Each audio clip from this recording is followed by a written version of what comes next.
what the hell? What's up guys, it's Manga Time once again here today to bring you my review of Bleach 603, what the hell, apparently that's what it's called. I'm having to bring this to you from my phone because for some reason my laptop is deciding to fuck around. It's like really slow, and I think that's why I had sync issues last week, because for some reason the video player is unable to now keep up with what I'm saying, which is great. So if this works, maybe this is how I'm going to have to do it, as long as, you know, you guys don't mind too much, but sorry, there's not a whole lot I can do. I don't know why I started doing it. Anyway, enough of that. This is a really good chapter this week. I really like it. It's got a lot of what I wanted to see. Whoa, my hand is like, whoa. Anyway, it's got a lot of wanted to see this week. We get a lot of basically the whole chapter is focused on the Sternritter, which is really what I wanted. A bit of much needed emotion from the Sternritter, and at the same time it's one of those really conflicting chapters for a Quincy fan like myself. But unlike last week, it lends itself more favourably than unfavourably, so that's good. It is a good chapter. I'm just going to get into it. Basically, it starts off where it left off, with Ouetsu confronting Yhwach, the Quincy boss, and the elites are down, and Ouetsu basically knows that Yhwach's not going down as easily, and he's thinking to himself, like, I'm going to have to... I'm not... Basically, Yhwach isn't going to let me cut him in half. I'm going to have to take it slow, cut his hands off first, basically stop him from attacking. But we get a really interesting, just a tiny little line that is very interesting. Ouetsu says that the Royal Guard barely have any information on Yhwach whatsoever. All they know is the powers that he used 1,000 years ago against Yamamoto, and the powers that Lloyd used in the first invasion. Which is super weird. Like, how did the Royal Guard know nothing about Yhwach? And we get another tiny little just notion of this battle 1,000 years ago, and Kubo had better show us it. Like, we had better get some kind of a flashback for it, because otherwise it would be so disappointing if we don't. Anyway, so Ouetsu basically charges at Yhwach, and we then go back down to the Seirete. And I did kind of say that I thought we would go down to the Seirete pretty soon.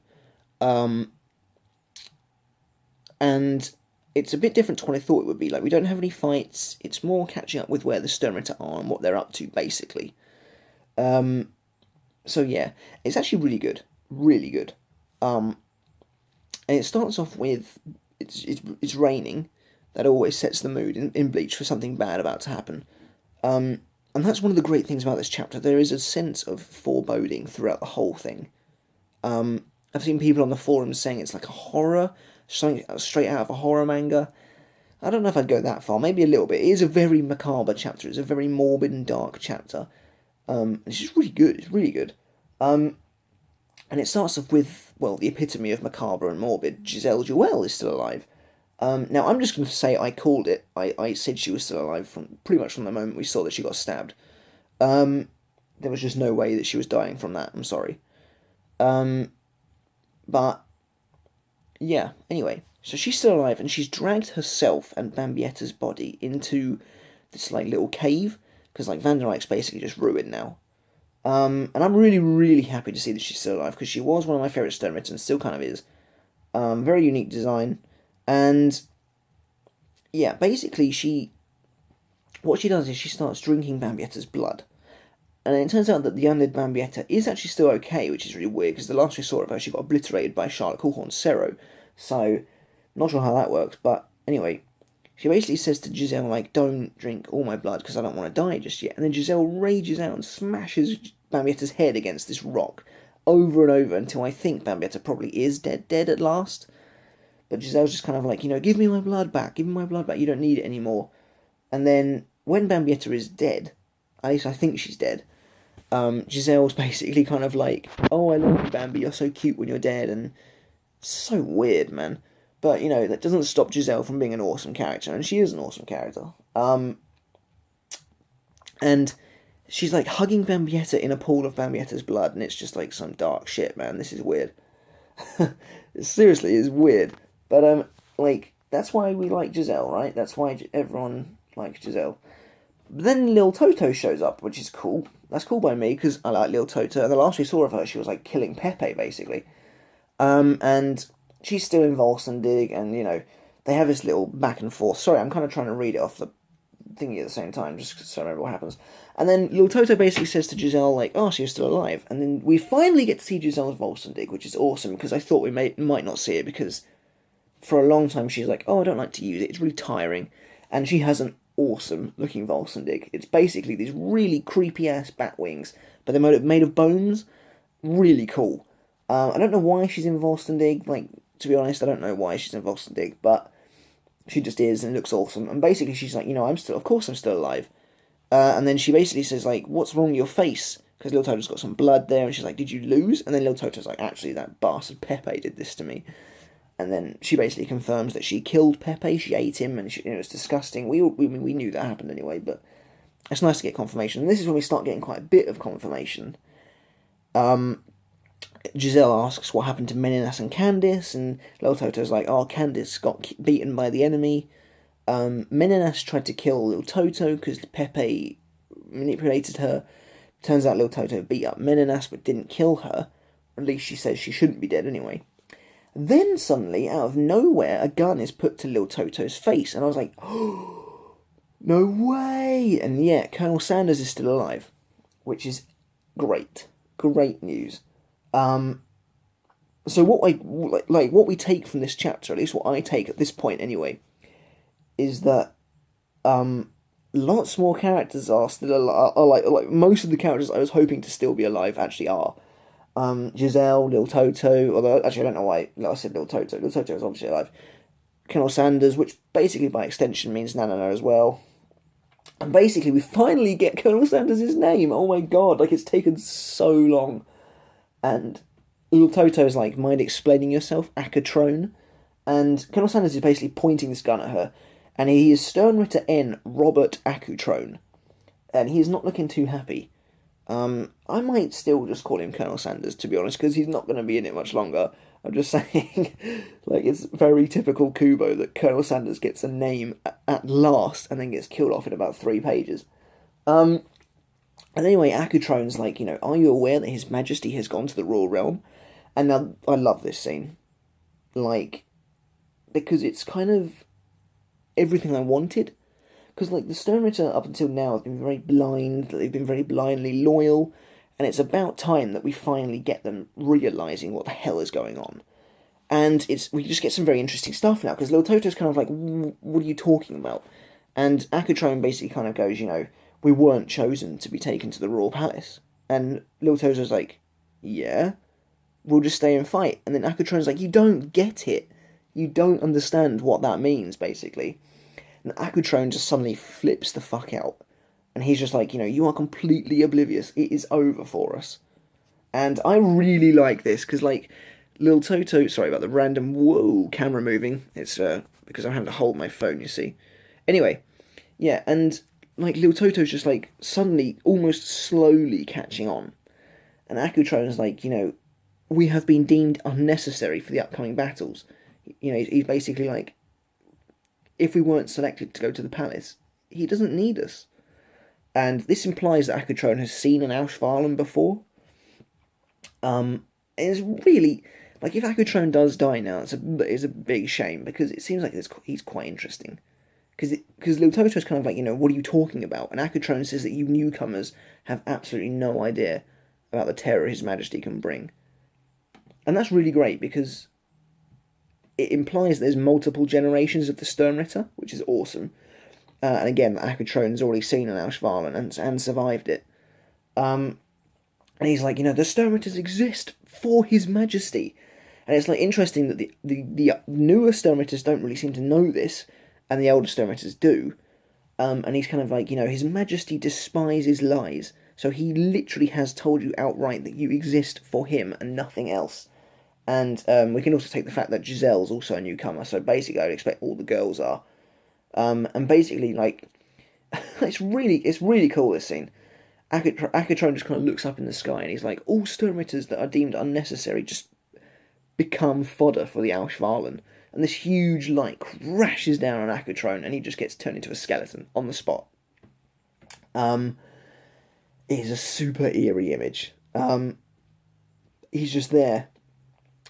All his clothes are like intact, and his hands are still intact, but his face is a skeleton. It's creepy, man.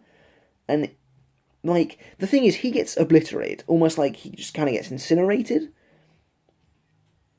But that doesn't make a whole lot of sense to me, because at least from what we know of the Auswahlen, all it does is take your powers.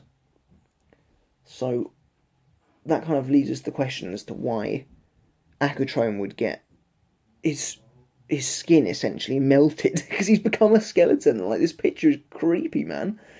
But there's possibly a reason for this. Maybe it's just a visual effect. Maybe Accutrone's actually still alive, and he's just lost his powers. From what we know from Katagiri, is that they don't die immediately necessarily. We know that she survived for a while, and the only reason I think she died was because she was frail anyway. Whereas it appears Accutrone's been completely obliterated on the spot, which is really weird. And it is a shame if he dies. But then Liltotto grabs Giselle and they try and escape the attack. So basically, my finger's on the camera, this huge kind of light just comes crashing down. And Liltotto dives inside the cave with Giselle, and it appears they've actually escaped. Liltotto does lose her Volsending and therefore her powers as well, and you can presume Giselle's lost her powers too. And, Liltotto's kind of like, even if we're not in contact with the light, we still lose our abilities. So, I have to wonder, what does that mean? We then see Nanan and Adja still lying on the floor. Somehow he now has his cape on, which is weird. And he appears to be getting absorbed. It's really ambiguous, this scene. Then there's two other lights, which I can only presume are Candice and Meninas. And then we see Basby getting absorbed when Renji's looking on in horror, basically, which is cool. And it doesn't look like Basby's dying. Like, why is Accutrone a skeleton and Basby's not? That's something I'll get into, well, now, I suppose, because why do I think Accutrone turned into a skeleton and Basby hasn't? And why do I think the other girls have survived? Well, basically, I think it's just because Accutrone's old. I think we already know that Auswahlen kills you if you're frail. So, I mean, if Accutrone is old, and he must be pretty damn old because he's already seen an Auswahlen before, or at least you can assume he has. So if he's really that old, then I think it's likely that it might have just killed him because he was old. Honestly, I really think that's possibly it. But anyway, you can presume now that every Sternritter in Sternritter has lost their powers. So I think this could make for very, very interesting results at the end of the war. If Liltotto survives, because I think she's still alive, if Liltotto survives, Giselle survives, Basby survives somehow, maybe Nadja, maybe Candice, maybe Meninas, if they actually all survive this without their powers, I think we could see them try and rebuild the Quincy race with these guys. I think that'd be interesting. And, basically Liltotto looks up to the sky and she's like, just what were we to you? And I love that. That's really great because, you can see just how upset she is, how shocked she is. She thought Yhwach actually gave a shit about them, but he doesn't really.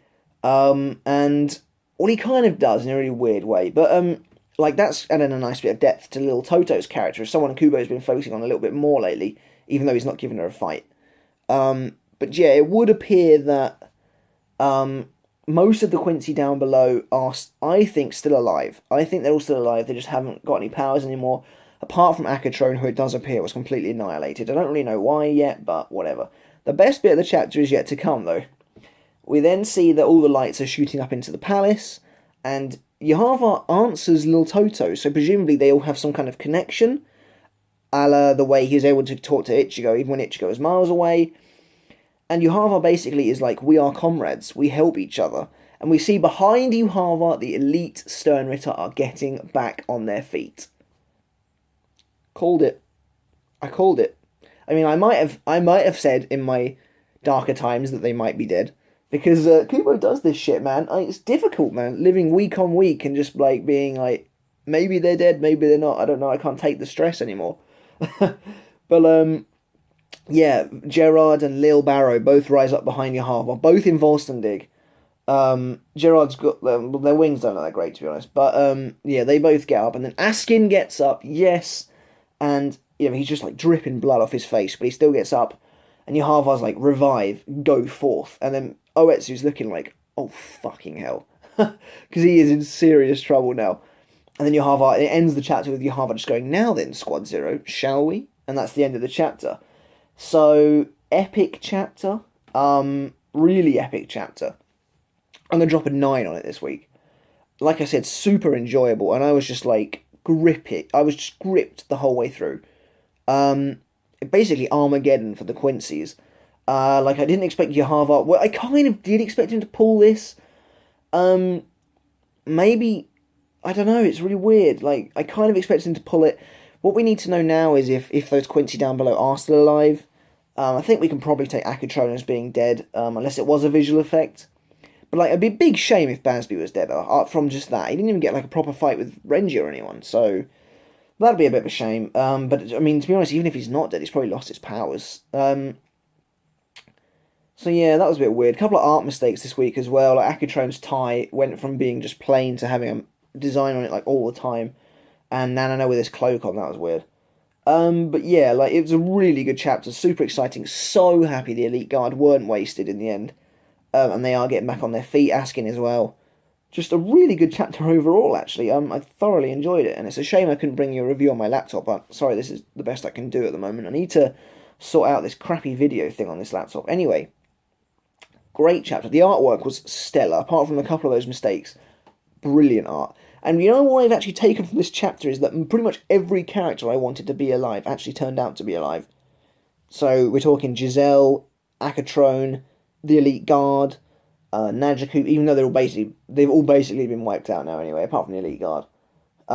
So yeah, great chapter all round, 9 out of 10 for this week, and I can't wait to see next week. Basically, I think it's just going to be, well, I don't think the Elite Guard necessarily going to stomp the Royal Guard, because I think that'd be very repetitive if we see that again. So I think now is the time. I think Yhwach's going to try and make an advance. The other Royal Guard are going to intervene, and they might get split off into one-on-ones, which I think the Elite Guard will win almost all of those. I really do think the Elite Guard are going to win almost all of them. But maybe not, maybe the Elite Guard will lose their fights, but they'll beat the Royal Guard enough that they can't really continue on or something like that, I don't know. But regardless, Yhwach is going to make it to the king. It's as simple as that, it's just a matter of time. Anyway, guys, that's it for this week. Let me know in the comments below what you thought of this chapter. This has been a pretty long review. So thanks for sticking by. Let me know, are you happy with what happened? Do you think it's good that some of the Sternritters might have been sacrificed for some others? Like, let me know what you think about that, and let me know in the comments below. That'd be really great down below. And as always, guys, click there to subscribe. I'd really appreciate it. It'd be awesome. But that's it from me this week, guys. See ya.